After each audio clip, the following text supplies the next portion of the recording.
দর্শক, এই মুহূর্তে রাজধানী মহাখালী বাস টার্মিনাল থেকে বিস্তারিত জানাতে যুক্ত হচ্ছেন সহকর্মী সাব্বির আহমেদ। সাব্বির, যাত্রীদের ভিড় কেমন দেখতে পাচ্ছেন মহাখালী বাস টার্মিনালে?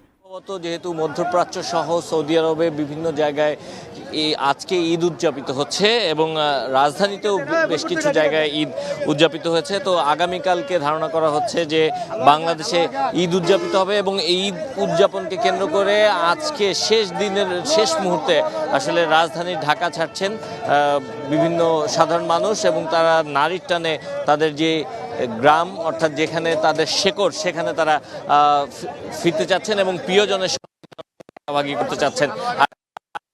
তো আজকে রয়েছে মহাখালী বাস টার্মিনালে, দেখতে পাচ্ছেন যে শেষ দিনে আসলে যাত্রীদের তেমন একটা ভিড় নেই। তারা যেটি বলছেন যে আগে এই সময়টিতে আরও বেশি ভিড় হওয়ার কথা ছিল, যেহেতু আজকে শেষ দিন ঈদের আগে, তাই আজকে এই মুহূর্তে তেমন একটা ভিড় বা যাত্রীদের চাপ নেই। তবে আমরা যেটি দেখেছি যে যাত্রীরা লাইন ধরে টিকিট কেটে তারপর আসলে বাসে উঠছেন এবং পর্যায়ক্রমে একটি বাস ভরার পর তারপর বাসগুলো ছেড়ে যাচ্ছে। কাঠ ও পিভিসি ম্যাটেরিয়ালের সংমিশ্রণে তৈরি আধুনিক আরএফএল উডিডোর, কাঠের চেয়েও কঠোর।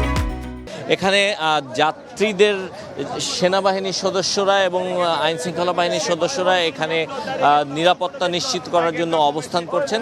দেখতে পাচ্ছেন যাত্রীরা লাইন ধরে তারপরে আসলে টিকিট কাটছেন। এই মহাখালী বাস টার্মিনাল থেকে দক্ষিণবঙ্গ এবং উত্তরবঙ্গ প্রায় বিভিন্ন জেলার বাস কিন্তু এখান থেকে ছেড়ে যায় এবং যারা নির্দিষ্ট গন্তব্যে যাবেন তারা অনেকেই আগে থেকে টিকিট কেটেছেন, আবার অনেকে আজকে এখানে এই মুহূর্তে এসে তারপর কাউন্টার থেকে টিকিট সংগ্রহ করে তারপর তারা বাসে উঠছেন।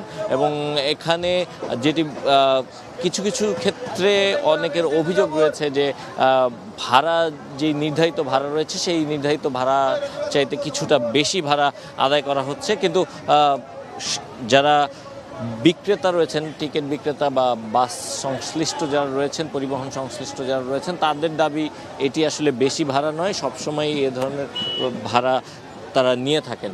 তো পাল্টাপাল্টি অভিযোগ রয়েছে, কিন্তু ঈদ আনন্দ যেন আসলে সবার স্বাভাবিক হয় এবং নিরাপদ হয়, সেজন্য আসলে যাত্রীরাও চেষ্টা করছেন দ্রুততম সময়ের মধ্যে যেই বাসটি আগে যাবে সেই বাসে করে তারা তাদের গন্তব্যে যাওয়ার জন্য। আর বাস চালকরা যেটি চেষ্টা করছেন যে যত দ্রুত সম্ভব তাদের যে বাসগুলো রয়েছে সেই বাসগুলোকে যাত্রী বোঝাই হওয়া মাত্র তারপর তারা এখান থেকে বাস ছাড়ার চেষ্টা করছেন। তো এই মহাখালী বাস টার্মিনালে দেখছেন যাত্রীদের শেষ মুহূর্তের ঈদ যাত্রার যে প্রস্তুতি সেটি চলছে।